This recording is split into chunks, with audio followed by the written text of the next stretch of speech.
मी जगी एक अर्जुनू, ऐसा देही वाहे अभिमानू, आणि कौरवाते या स्वजनू, आपुला म्हणे.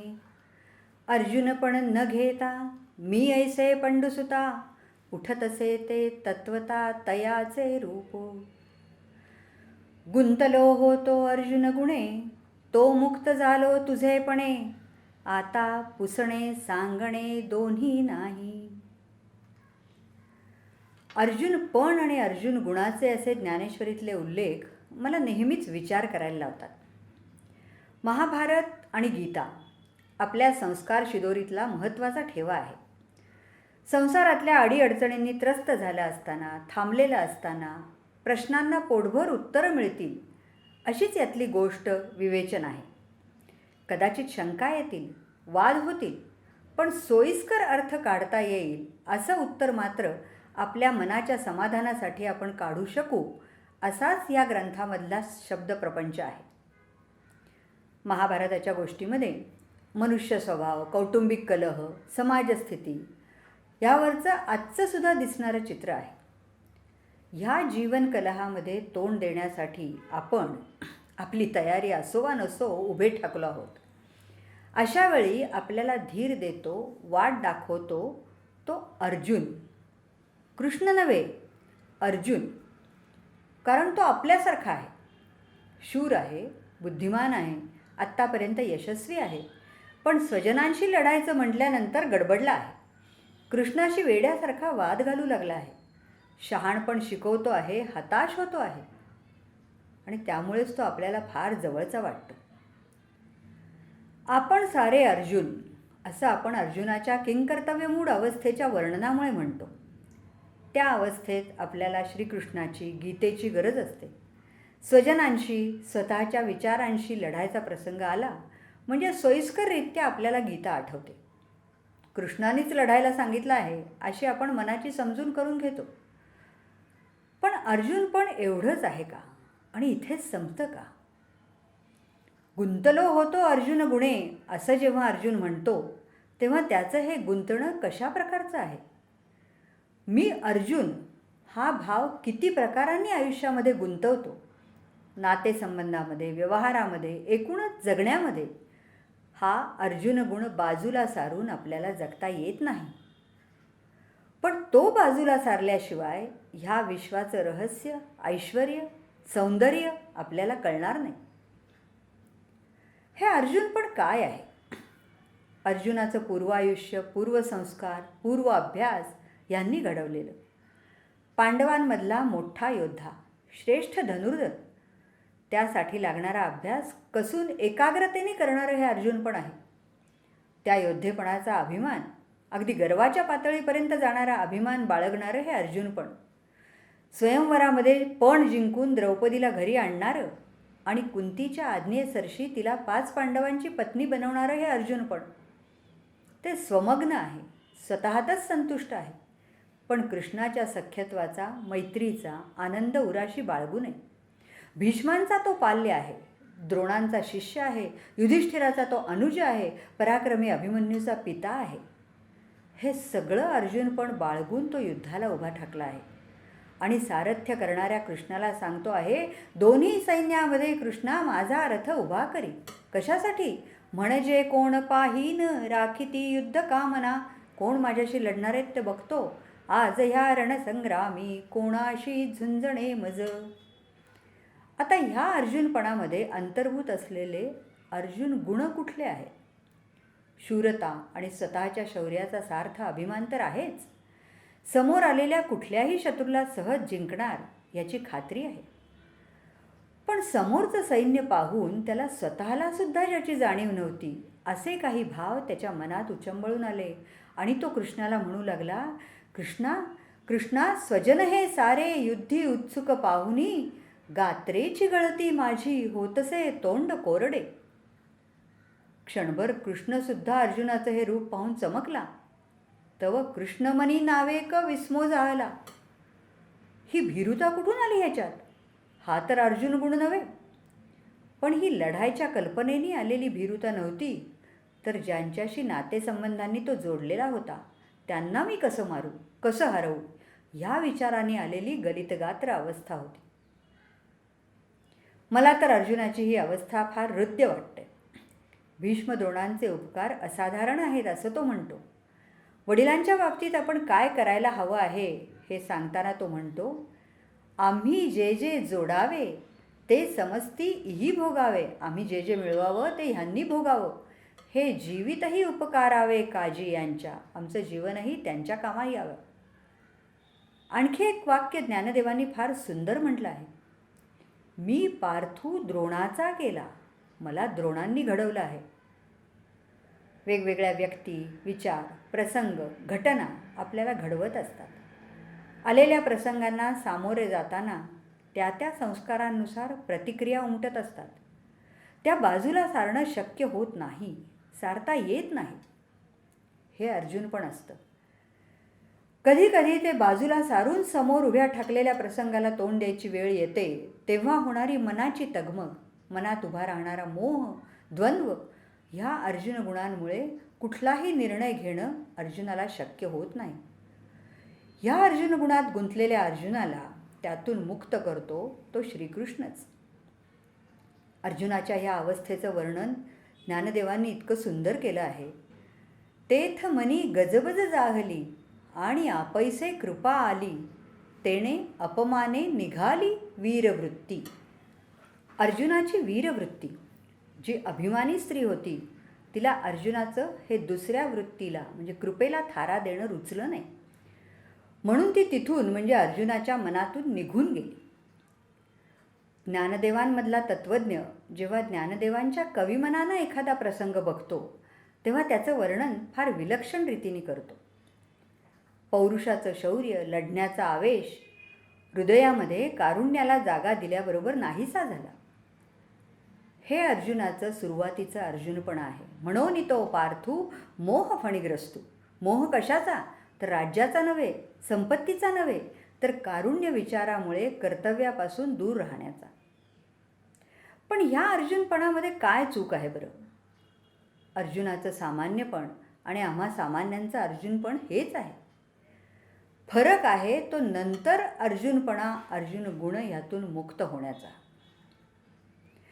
तर असा हा अर्जुन मोहफणीग्रस्त, नाना प्रकारे तो कृष्णाला सांगू पाहतो आहे की हे युद्ध करणं योग्य नाही, या स्वजनांशी लढणं म्हणजे पाप आहे, यांनी कुलक्षय होईल, कुलस्त्रिया भ्रष्ट होतील, कुलनाश होईल, हे झुंजू नव्हे प्रमादू असं तो म्हणत होता. आणि म्हणून मी हे न करी, ये संग्रामी शस्त्र न धरी, हे किडाळ भोवती परी दिसत असे. हे किडाळ, हे पाप फार मोठं आहे, मी नाही बाबा हे पाप करणार, या संग्रामामध्ये मी शस्त्र धरणार नाही. नाना प्रकारे अर्जुन कृष्णाला विनवत राहिला.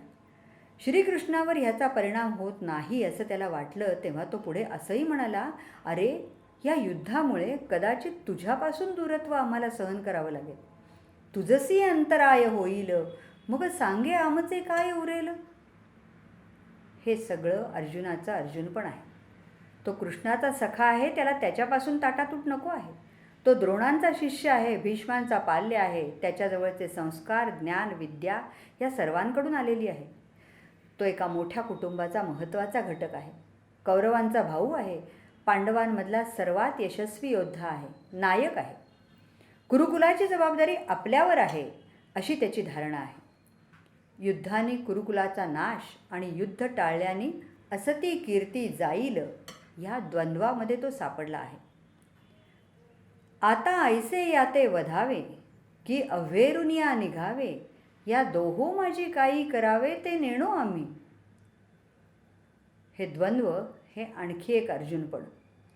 कुठलीही कृती योग्य तऱ्हेने घडण्यासाठी मनाची स्थिरावस्था फार महत्त्वाची आहे. हे करावं की न करावं अशा प्रकारच्या द्वंद्वाने मन ग्रासलं की निर्णय अशक्य ठरतो. प्रसंगाला सामोरं जाण्यासाठी संकल्प विकल्प विरहित, रिकामं, नितळ, स्वच्छ मन आवश्यक असतं. मनाच्या ह्या अवस्थेमधून योग्य कृती घडते, ती करणारा कुणी नसतो. हा तर फार पुढचा विचार झाला. सर्वसामान्यपणे द्वंद्व हाच आपल्या मनाचा स्थायी भाव असतो. कृष्णाने अर्जुनाच्या या स्थितीला फार कौशल्याने हाताळलं आहे. त्यांनी अर्जुनाला आधी चांगलंच रागवायला सुरुवात केली. अर्जुना, आधी पाही हे उचित काय ये ठाई, असं म्हणून त्याला त्याच्या पूर्वायुष्यातल्या वीरकृत्यांची आठवण करून दिली आणि म्हटलं, तो तू की आजी येथे जो तू एवढा वीरशूर आहेस, सांडोनी या वीरवृत्ती ते अधोमुख रुदनाते करी तू आहासी, रडत काय बसलायस? आणि हे कौरव, भीष्म, द्रोण हे स्वजन आहेत, त्यांच्याशी लढायचं आहे हे आत्ता समजलं आहे की काय तुला? हा आणखी एक अर्जुन गुण.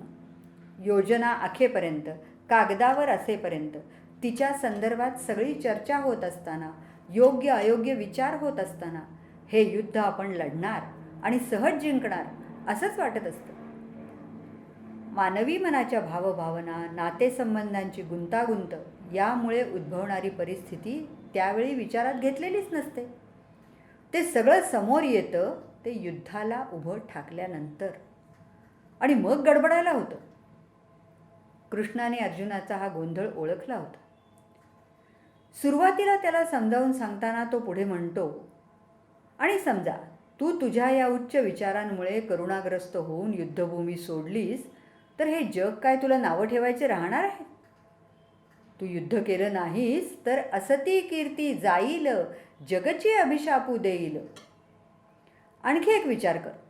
एथ संभ्रमे झुंजो आलासी आणि सकणवपणे निघालासी मागुता जरी, तुझं हे सकणवपण, तुझा हा दयाळूपणा तुझ्या वैऱ्यांना खरा वाटणार आहे का? शक्यच नाही. ते म्हणणार, गेला रे गेला अर्जुना, आम्हा बिहाला, आम्हाला भिवून पळाला.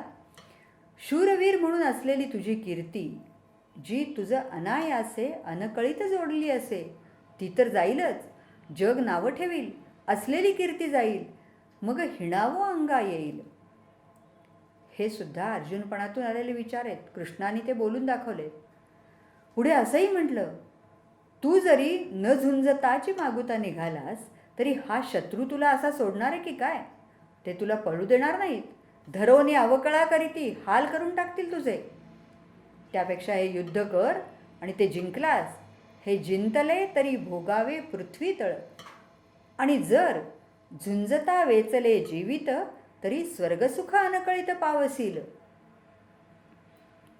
प्रत्येक घटनेतून, प्रसंगातून मला काय मिळणार किंवा मी काय गमावणार असा विचार करणं हा आणखी एक अर्जुन गुण.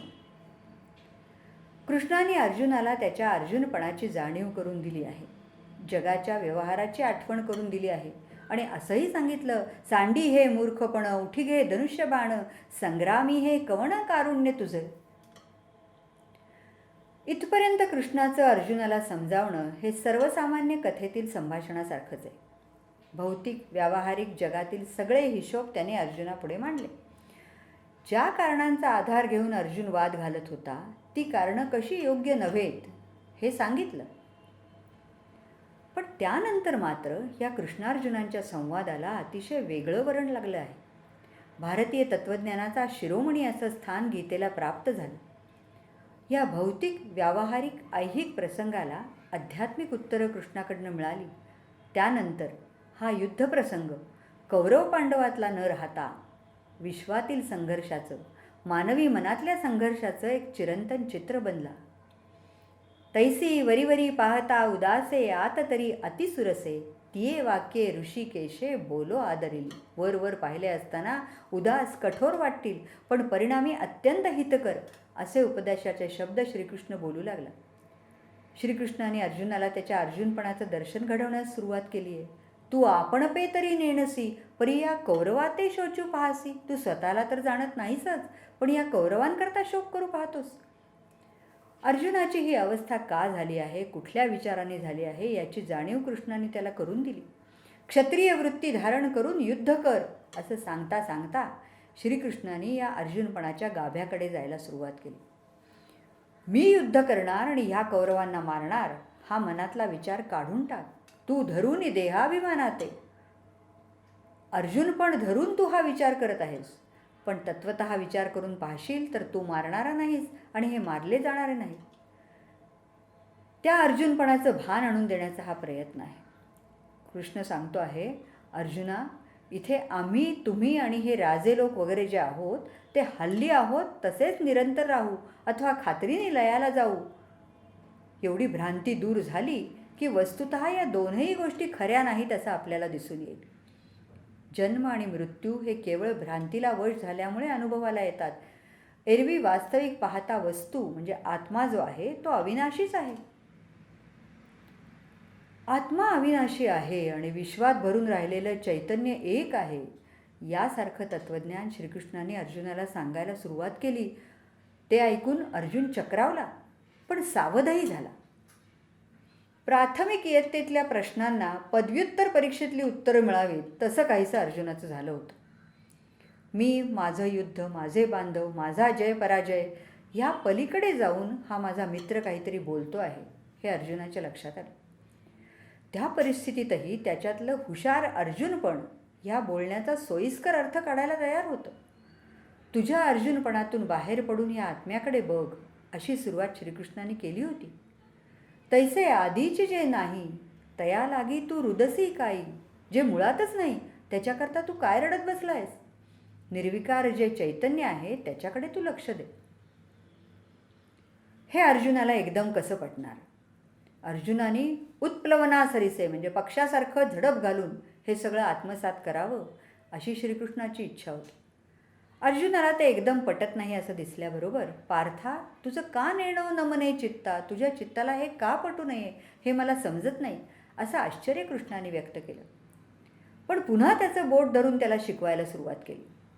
त्याला स्वधर्माचरणाची, स्वधर्म म्हणजे काय ह्याची आठवण करून दिली. इतर सर्व तर सोड, पण स्वधर्मू तो विसरलासी तरावे जेणे. श्रीकृष्ण अर्जुनाला सांगतो आहे की लढणं, युद्ध करणं हा तुझा धर्म आहे. स्वधर्माचरण हा वेगळा आणि महत्त्वाचा विचार कृष्ण सांगत आहे. अर्जुन पण गळून पडण्यापूर्वी स्वधर्म काय आहे याची ओळख करून घेणं आवश्यक आहे. स्वधर्माचरण हे मोहफणीग्रस्त अर्जुनापणापासून वेगळं आहे. अर्जुन पण नात्यात गुंतलं होतं.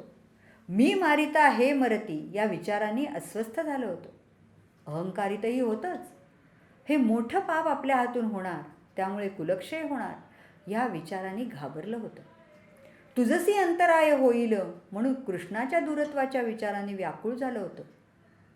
पण ह्या सगळ्याच्या पलीकडे स्वधर्म आहे.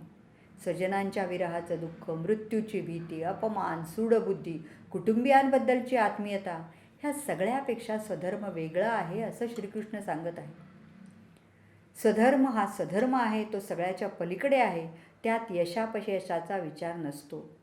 अर्जुनाला जिंकणे हरण्याचं दुःख नव्हतंच. त्या दृष्टीने तो विचार करत नव्हता.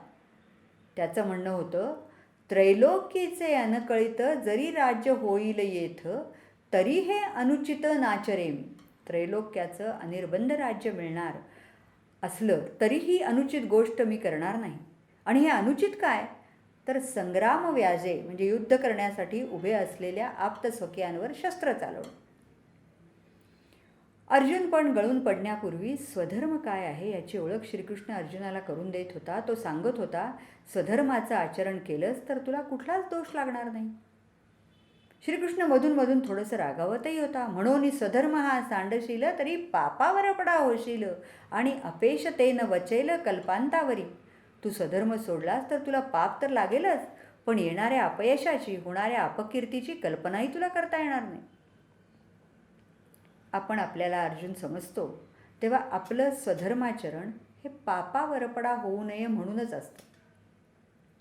स्वजनांचा मोह, स्वकर्तव्याचं विस्मरण, स्मृतीचा प्रभाव हे सगळे अर्जुनपणाचे अर्जुन गुण आहेत. नीतिशास्त्र, धर्मशास्त्र आपल्याला यातून वेगवेगळ्या प्रकारे निखळतेकडे नेण्याचा प्रयत्न करतं. पण त्याचे नीतिनियम बनतात, धार्मिक विधी बनतात, अध्यात्माची प्रवचनं होतात. ह्या सर्व मार्गामध्ये या सर्व ठिकाणांचं आकलन करून घेऊन पोचायचा मुक्काम पुढे आहे ह्याचं भान ठेवावं लागतं. नाहीतर ह्याचीही दुकानं बनतात आणि त्याच्या खरेदी विक्रीत अर्जुन पण मिसळून जातो. आणि कदाचित व्यावहारिक अहंकाराची जागा माझे विचार, माझी नीतिमत्ता, माझी धार्मिकता हे अर्जुन पण घेतो. श्रीकृष्ण सांगतो आहे तो स्वधर्म या सगळ्याच्या पलीकडचा आहे. निष्कपटा होवावे उसिणा घाई झुंजावे, मनात कपट न धरता माऱ्याला मारा करून आवेशाने झुंजावं, असं कृष्ण सांगत आहे. त्या प्रसंगी पार्थाचा तो धर्म होता.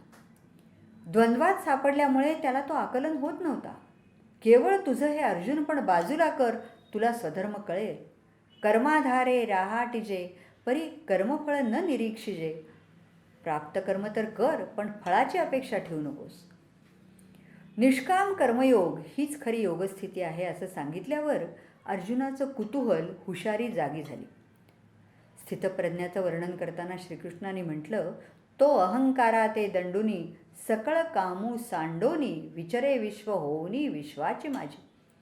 हे कृष्णवाक्य ऐकलं आणि त्या हुशार शहाण्या अर्जुनाचं अर्जुन पण पुन्हा वाद घालू लागला. तो बुद्धिमान होता. शाब्दिक चर्चेतला वाद जिंकू शकत होता.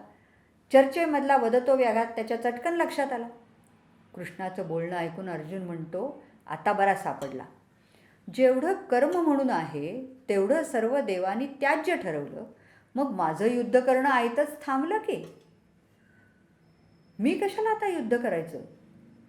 असा हा थोडा जागा झालेला, सावरलेला अर्जुन श्रीकृष्णाला प्रश्न करतो आहे. पण आता निदान त्याला स्वतःचा गोंधळ तरी कळलेला आहे. तो म्हणतो, देवा, तुम्ही जे बोललात ते मी नीट ऐकलं आहे. शेवटी कर्म आणि कर्ता उरतच नाही, असं जर तुझं मत आहे देवा, तरी माते केवी हरी म्हणसी पार्था संग्रामू करी. मला का म्हणतोस की युद्ध केलं पाहिजे? हागा कर्म तूची अशेष, निराकारिसी निशेष, तरी मज करवी हे हिंसक का करविसी तू? तत्किम कर्मणी घोरे माम नियोजयसी केशव, असा गीतेतला प्रश्न आहे. या घोर कर्माच्या जागी तू माझी योजना का करत आहेस? अरे तूच जर सर्व कर्मांचा पूर्ण निषेध करतोस, तर मग हे हिंसात्मक कृत्य माझ्याकडून तू का करवतोस? मी हे युद्ध करणार आहे, माझ्या हातून हे कुलक्षयाचं पातक घडणार आहे, या अर्जुनपणाच्या विचारातून अर्जुन थोडा पुढे आला आहे. तू माझ्या करवी हे का घडवत आहेस असं विचारू लागला आहे. घटनेचा अटळपणा काही प्रमाणात लक्षात आला, तरी मीच का हा प्रश्न मनातून जात नाही. वाय मी? हे माझ्याच बाबतीत का घडावं? हे सगळे अर्जुनपणाचे प्रश्न आहेत. देवा, तुवाचे ऐसे बोलावे, तरी आम्ही नेणती काय करावे? तूच जर असं बोलायला लागलास देवा, तर आम्ही अजाण लेकरांनी काय करायचं? मी आधीची काही नेणे, वरी कवळिलो मोहे येणे, कृष्णा विवेकू या कारणे पुसिला तुझं. आधी मला काही कळत नाही, त्यात या मोहामुळे मी ग्रासलो आहे, म्हणून तुला योग्य काय ते विचारायला गेलो, तर तुझी ही उत्तरं. आपला गोंधळ कळणं, प्रश्न समजणं ही उत्तर मिळण्याची पहिली पायरी असते. कृष्णाशी सख्यत्व असल्यामुळे अर्जुन मोकळेपणाने त्याला प्रश्न विचारतो आहे आणि म्हणतो आहे की असा गोंधळ करणारा उपदेश करू नकोस. म्हणून ऐके देवा, हा भावार्थू आता न बोलावा, मज विवेकू सांगावा मराठाजी. देवा, हे असं गूढ भावार्थाने बोलू नकोस, नक्की योग्य काय ते सांग. ऐहिक जगातही जे वागणं योग्य असेल आणि परलोकातही मला जे उपयोगाचं ठरेल असं काहीतरी नक्की सांग. अर्जुनपणाला उत्तर हवं असतं, निर्णय हवा असतो. मग आता मी काय करू ते सांग, तू निर्णय दे. हे करू का ते करू? ज्ञानयोग की कर्मयोग, काय ते नक्की सांग बाबा. उगाच मला गोंधळात पाडू नकोस. म्हणजे निर्णय, ध्येय, परिणाम, साध्य आधी ठरवायचं. मी काय करायचं ते तू सांग, हा एक तुलनेनं सोपा मार्ग. गुरुवर जबाबदारी टाकून मोकळं होण्याचा. स्वतःच्या सारासार विचाराला पूर्ण बधीर करून दुसऱ्यांनी सांगितलेल्या मार्गानं चालणं सोपं वाटतं. तुझा ऐसा निजगुरु आजी आरतीधणी का न करू, असं अर्जुन म्हणाला आहे. तुझ्यासारख्या गुरुकडून इच्छेची तृप्ती करून घेणार. तेव्हा अर्जुनाचं विचारणं हेच होतं की ज्ञानमार्ग कर्मयोग ठीक आहे, पण मी काय करायचं सांगा. ज्ञानदेवांनी काही प्रसंगातलं नाट्य गीतेच्या पलीकडे जाऊन रंगवलं आहे. या प्रसंगाचं वर्णन करताना ते म्हणतात की अर्जुनाचा हा प्रश्न ऐकून श्रीकृष्ण आश्चर्यचकित झाला. अरे, हे ध्वन्यर्थानं घ्यायचं, नीट समजून घे. ह्या विवरणापूर्वीच्या गीतेच्या श्लोकामध्ये अर्जुनाला अनघ म्हणजे निष्पाप म्हणून संबोधलं आहे. लोकेस्मिन् द्विविधा निष्ठा पुरा प्रोक्ता मया नघ. हा इनोसन्स, ही निष्पापता हा मोठा हृदय अर्जुन गुण आहे. निष्पापतेपेक्षाही त्यात कदाचित भाबडेपणा जास्त आहे. पण विचारलेला प्रश्न मनापासूनचा आहे. कुठलाही अभिनिवेश न घेता मनात उमटलेला प्रश्न त्याची उत्तरं बरोबर घेऊनच येतो. अर्जुनाचा हा प्रश्न ऐकून श्रीकृष्ण विचार करू लागला. हा शहाणा म्हणवणारा अर्जुन आधी कर्मच करणार नाही म्हणून हातपाय गाळून बसला आणि आता मलाच उलटा प्रश्न करत आहे. निष्काम कर्मयोग आणि ज्ञानमार्गाची व्यवस्था मी विवेचनाच्या ओघात सांगितली. तो उद्देशूतून येणसीची म्हणून क्षोभला असे वायाची सांगण्याचा माझा उद्देश न जाणताच तू उगाचच अस्वस्थ झालास. हे मार्ग जरी दोन दिसत असले, हे मार्गू तरी दोन्ही परी एकवटती निदानी शेवटी एकाच ध्येयाप्रत पोचतात. एक लक्षात घे अर्जुना, आपण कर्म सोडायचं नसतं. प्राप्त कर्म सांडिजे येतुलेनी नैष्कर्म्य होवावे हे अर्जुना वाया बोलणे मूर्खपणे. अधिकार परत्वे आपल्या वाट्याला आलेलं कर्म टाकून द्यावं आणि एवढ्याने निष्कर्म व्हावं हे बोलणं व्यर्थ आणि मूर्खपणाचं आहे. जव निरार्थता नाही तव व्यापारू असे पाही. निरार्थता निरीच्छता प्राप्त झाली नाही तोपर्यंत कर्म करणं हे राहणारच. श्रीकृष्ण अर्जुनाला हे परोपरीने सांगतो आहे. श्रीकृष्णाच्या समीपतेची जाणीव, श्रीकृष्ण म्हणजे कोण आहे ह्याचं भान हा अर्जुनपणाच्या प्रवासातला एक महत्त्वाचा टप्पा आहे. श्रीकृष्णाने त्याला सांगितलं, हाची योगो आम्ही विवस्वता कथिला परिते वार्ता बहुता दिवसांची. अर्जुना, हाच योग मी सूर्याला सांगितला, सूर्याने मनूला, मनूने इक्ष्वाकूला सांगितला. हे ऐकल्यानंतर अर्जुनाच्या मनातला शंका घेणारा अर्जुन गुण उमटला. तू संसार श्रांताची सावली, अनाथ जीवांची माऊली, आमुते कीर प्रसवली तुझीच कृपा. तुझ्या कृपेमुळे आम्ही जगतो आहोत हे मी मान्यच करतो. पण एक विचारतो कृष्णा, रागवू नकोस. आता पुसेन मी काही तेथ निके चित्त देई. कृष्णार्जुनांमधल्या नात्याचं ज्ञानदेवांच्या शैलीने प्रतिभेने केलेलं हे आणखी एक संवादरूपी वर्णन. अर्जुन म्हणतोय, रागवू नकोस, पण हे पूर्वीचं म्हणून तू जे बोलतोस ना ते मात्र पटत नाही बघ. सूर्याचा जन्म केव्हाचा आणि तू तर आता माझ्याबरोबरचा. तू सूर्याला हा योग सांगितलास हे कसं काय मानायचं. आधार शोधता शोधता अर्जुन पण शंका घेणं सोडत नाही. काहीतरी बोलू नकोस कृष्णा, तो विवस्वत म्हणजे कोण हे वाडवडिलांनाही ठाऊक नाही, त्याला तू उपदेश केलास हे कसं बरं शक्य आहे. अर्जुनपणाने शंका काढली आहे.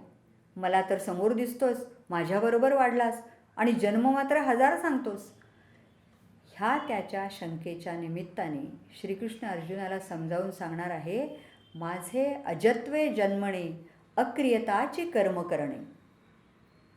हा विचार फार मोठा आहे. ज्याला आरंभच नाही त्याला शेवट कुठला, जन्मच नाही त्याला मृत्यू कुठला. Beginning has end, something that has no beginning has no end. पुढच्या अनेक श्लोकांमधून ही कालातीत अवस्था समजावून सांगण्याचा प्रयत्न केला आहे आणि हे समजून घेण्यासाठी सुद्धा अर्जुनाची बुद्धी आवश्यक आहे.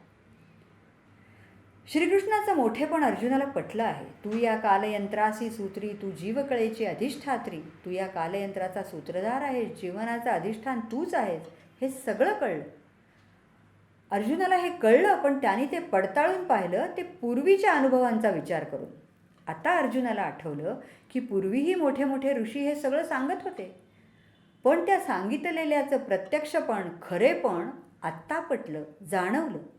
अर्जुन म्हणतो, आणिकही एके परी येची प्रतीतीची येतसे थोरी, जे मागे ऐसेची ऋषीश्वरी सांगितले तू ते. एरवी नारदू अखंड जवळाये, नारद मुनींनी सुद्धा तीही ऐसेची वचने गाये, परी अर्थ न बुजोनी ठाये, गीत सुखची ऐको. अगदी ओळखीचं वाटावं असं हे अर्जुनपण आहे. ऐकलेल्या थोर गोष्टी सत्यात नसतातच असं गृहीत धरून चालायचं. वर्णनं छान आहेत, उपमा उत्प्रेक्षा सुंदर आहेत, गायन वादन शब्द अचूक सुमधुर आहेत, एवढंच आकलन होणार आणि त्या आकलनाचीच प्रौढी मिळवणार. श्रीकृष्णाचं स्वरूप त्या शब्दांच्या सुरांच्या पलीकडे आहे हे समजण्यासाठी कृष्णच भेटावा लागतो. अर्जुनाच्या या साक्षात्काराचं स्वरूप सरळ साधं आहे. वर्णन सुखात रमलेलं अर्जुन पण आता जागं झाला आहे. तो म्हणतो, तू देव वा दैत्य कुणाच्याच बुद्धीला आकलण्यासारखा नाहीस.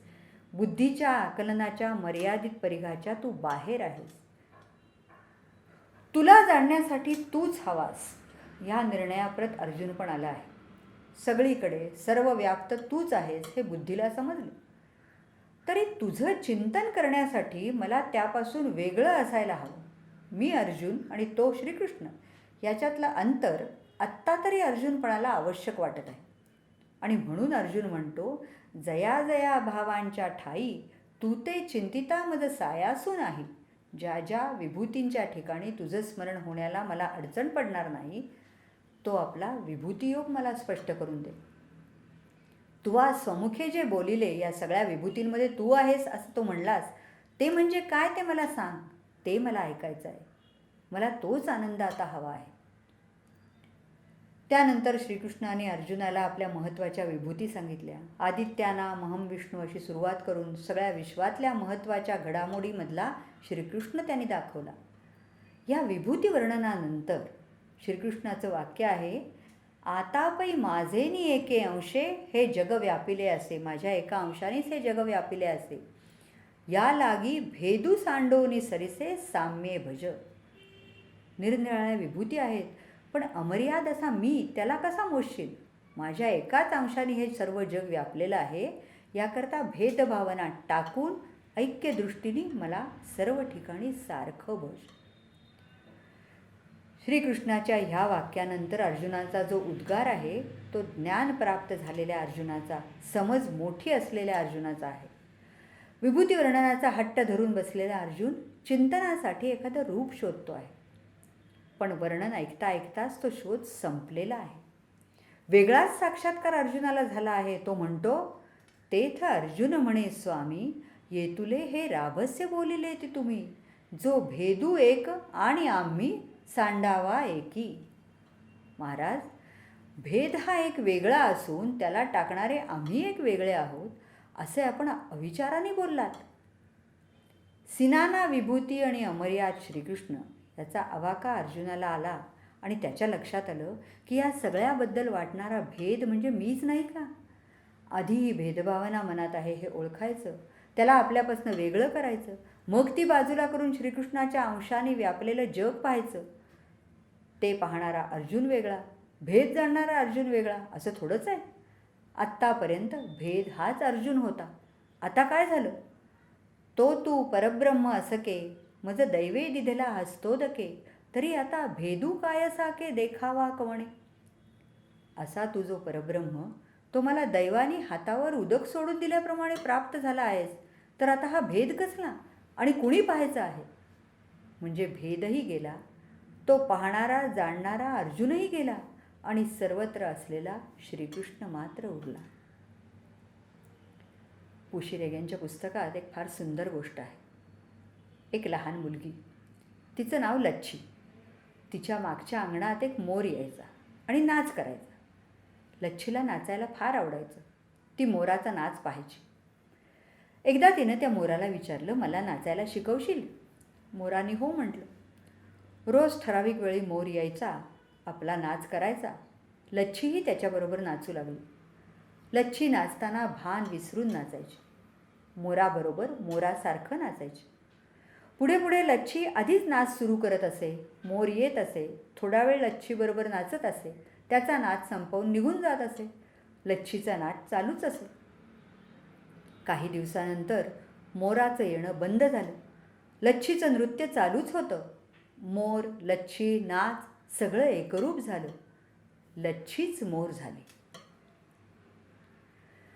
एवढा मोठा अनुभव अंतःकरणामध्ये अर्जुनाने घेतला आणि त्यानंतर मात्र त्याला दुसरी एक अचाट इच्छा झाली, ती अशी की सर्व विश्वात एक भगवंताचं स्वरूप व्याप्त आहे हा माझ्या अंतःकरणातला अनुभव माझ्या बाह्यदृष्टीला दिसावा. हा विचार मनात आल्यानंतर अर्जुनाने श्रीकृष्णाला विश्वरूप दाखवण्याची विनंती केली. केवढा अर्जुनपणाचा प्रवास आहे. कथम भीष्ममहं संख्ये द्रोणं च मधुसूदन म्हणून मी हे न करी ये संग्रामी शस्त्र न धरी. असा हट्ट धरून बसलेला अर्जुन ऐसे या ते वधावे की अव्हेरून या निघावे ह्या द्वंद्वातून बाहेर पडला. परत कर्ममार्ग ज्ञानमार्गाच्या चर्चेमध्ये गोंधळला. माते केवी हरी म्हणसी पार्था संग्रामो करी असं विचारू लागला. त्यानंतर श्रीकृष्णाने त्याला स्वधर्म ही संकल्पना समजावून सांगितली. हेतू सांडोनी सर्वथा कर्म करण्याची, विगतज्वर होऊन लढण्याची त्याची तयारी झाली. पण श्रीकृष्णानेच आपल्याला विवेकू सांगावा, मी काय करू ते तूच सांग, असा हट्टही तो धरून बसला. हळूहळू त्याच्या लक्षात आलं की मी जगी एक अर्जुनू, ऐसा देही वाहे अभिमानू, आणि या कौरवाते या स्वजनू आपुला म्हणे, याही वरी याते मी मारीन म्हणे तेणे पापे के रिगेन, ऐसे देखत होतो दुःस्वप्न तो चेवविला प्रभू. मी या जगात एकच श्रेष्ठ अर्जुन असा देहाभिमान मी बाळगत होतो. या कौरवांना आपले जिवलग मानत होतो. त्यातूनही त्यांना मारल्यामुळे पापाचा धनी होईन असं समजत होतो. हे सगळं दुःस्वप्न दूर होऊन देवाने मला जागं केलं. मी, माझं शौर्य, माझं युद्ध, माझं कर्म, माझे बांधव, माझा श्रीकृष्ण सखा, या सगळ्यापेक्षा श्रीकृष्णाचं असणं, त्यानं व्यापलेलं जग, त्याचं अस्तित्व हेच एक सत्य आहे. आणि मग त्याला भगवत चिंतनासाठी विभूतींचीही गरज पडली नाही. भेद आणि अर्जुन हे एकच आहेत हे जाणून सर्व अर्जुनपणच लयाला गेलं. तेथ एक विश्व एक आपण, ऐसे अळूमाळू होते जे दुजेपण, तेही आटोन गेले अंतःकरण विराले सहसा. अर्जुनपणाच्या या प्रवासाचं वर्णन करताना ज्ञानदेवांनी एके ठिकाणी म्हटलं आहे, ऐसा मोडतू मांडतू ब्रह्मे, तो दुःखे देहाची ये सीमे, मी अर्जुने येणे नामे उभा ठेला. याप्रमाणे केव्हा मी ब्रह्म हे स्फुरण टाकीत, तर केव्हा मी ब्रह्म हे स्फुरण घेत, तो देहाच्या हद्दीवर मी अर्जुन या नावाने उभा राहिला. विश्वरूप दर्शन घेताना अर्जुनाने स्वतःच्या अवस्थेचं वर्णन केलं आहे. तो एक वेगळ्या प्रकारचा विचार आहे. विश्वरूप पाहताना भय, दुःख, शिसारी, उद्वेग सगळेच जणू एकवटले आहेत. एरवी भयास्तव अंग कापे, नावे का आगळे तरी मन तापे, अथवा बुद्धीही वासिपे अभिमानू विसरिजे. भयामुळे अंग कापत आहे, मनाला ताप होतो, अथवा बुद्धी दचकते आणि अभिमान विगलित होतो. परी ये तुलाही वेगळा, जो केवळ आनंदैक कळा, तया अंतरात्मयाही निश्चळा शियारी आली. पण ह्या सर्वाहून वेगळा, जो केवळ आनंदाचा अंश आहे असा जो अंतरात्मा, त्या शांत आत्म्याला देखील भयानी शहारे आले. कोणतीही भावना, प्रतिक्रिया भोगणं हे नेहमी देह, मन, बुद्धी, अहंकाराच्या पातळीवरच असतं. देहाला त्रास होतो, मन विचलित होतं, आनंदित होतं, दुःखी होतं. बुद्धी प्रतिक्रिया करण्यास तयार असते, झगडण्यास, स्वीकारण्यास सिद्ध होते. अभिमान त्यावर काहीतरी कुरघोडी करण्याचा प्रयत्न करत असतोच. आपली सुखदुःख, क्रोध, लोभ, मोह, मद, मत्सर वगैरे सगळे व्यवहार या देह, मन, बुद्धी, अहंकार वगैरेच्या पातळीवरच घडत असतात. पुन्हा पुन्हा या सगळ्यांच्या उर्मी उठतात. त्यामुळे क्रोध, मत्सर सोडला पाहिजे हा विचारही त्याच पातळीवर होत असतो. शुद्ध आनंद स्वरूप आत्म्याला त्याचा स्पर्श होत नाही. किंबहुना तितक्या तीव्रतेने या भावनांचा आणि अंतरात्म्याचा संयोग घडत नाही.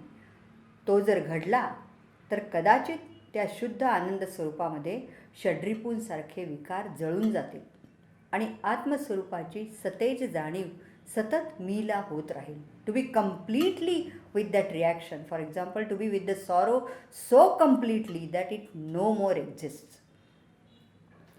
मन, बुद्धी, देह, अहंकार चतुष्टयाच्या पातळीवरच आपलं जगणं असतं. त्या पलीकडे काय असू शकेल, अमर्याद आनंद कशामध्ये आहे, हे या मर्यादित परिघात राहून अनुभवता येणं शक्य नाही. तया अंतरात्मयाही निश्चळा शियारी आली. हा अर्जुनाचा असा मर्यादेपलीकडचा अनुभव होता. अर्जुन गुणातून मुक्त होऊन ह्या स्थितीला पोचणं सहज घडावं लागतं. असणं या भावनेचा, जगणं या गोष्टीचाच एक आनंद असतो. तो कशावरही अवलंबून नसतो, नसावा. हा अर्जुनपणाचा प्रवास आहे. तो अर्जुनाच्याच बाबतीत घडतो. तुमच्या आमच्यासारखा वाटला तरी अर्जुन वेगळा आहे. त्याची तयारी वेगळी आहे. सुरुवातीला जरी गोंधळलेला वाटला तरी श्रीकृष्णाच्या या सगळ्या बोलण्याचं आकलन होईल अशी त्याची बुद्धिमत्ता होती. या सर्व साक्षात्काराचा सर्वांगाने अनुभव घेण्याची क्षमता त्याच्यामध्ये होती.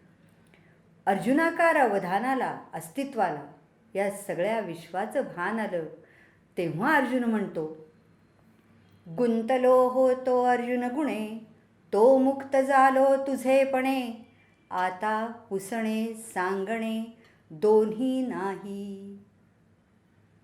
मी अर्जुन आहे, अशा देह तादात्म्याने अडकलो होतो. तो तुझ्याशी ऐक्य पाहून मुक्त झालो. आता मी पुसणं आणि तू सांगणं या दोन्ही गोष्टी उरल्या नाहीत. आपल्या अर्जुन गुणाची ओळख हीच कधीकधी प्रश्नाचं उत्तर घेऊन येते. अर्जुना एवढा संपन्न प्रवास तर आपला घडत नाही. रोजच्या जीवनातल्या लढाईतलं द्वंद्व, भीती, मोह, कर्तव्याकडे पाठ फिरवणं ह्या गोष्टींना आपण आपल्या कुवतीप्रमाणे तोंड देत असतो. श्रीकृष्णाची सोबत शोधत असतो. पण एखादंच ठिकाण असं भेटतं विश्वरूपाचं, आपल्यातल्या अर्जुनाचं दर्शन आपल्याला घडवून आणतं. हे मिया केले किंवा माझेनी कारणे घडले या दोन्ही वृत्ती गळून पडतात आणि उरतो तो फक्त विश्वरूपाचा साक्षात्कार. व्यवसायाचा भाग म्हणून, प्रसूतीशास्त्र तज्ज्ञ म्हणून मी अनेक वेळा बाळाच्या जन्माच्या वेळी मातेला मदत करते. प्रत्येक जन्म मला नवं रूप दाखवतो, नवा आनंद देतो. काही अवघड प्रसूतिक्रिया परीक्षाच घेऊन जातात. मी मातेला आणि बाळाला वाचवलं असा अहंकारही काही क्षण का होईना मनाला सुखावून जातो. पण काही घटना वेगळाच अनुभव देऊन जातात. वैद्यकीय शास्त्राचं माझं ज्ञान, इतक्या वर्षांचा अनुभव सगळं पणाला लावून आपण केलेले उपचार फोल ठरतात आणि आईच्या पोटातल्या गर्भाला मी वाचवू शकत नाही. तेव्हा मी काही करते हा अभिमानही गळून पडतो. विश्वरूप दर्शनाचे हे चमकते क्षण माझ्या अर्जुनपणाच्या धडपडत चाललेल्या प्रवासाची वाट मध्येच उजळून टाकतात. ज्ञानेश्वरीच्या सख्यत्वाचा लाभ म्हणूनच मला माझं सौभाग्य वाटतं.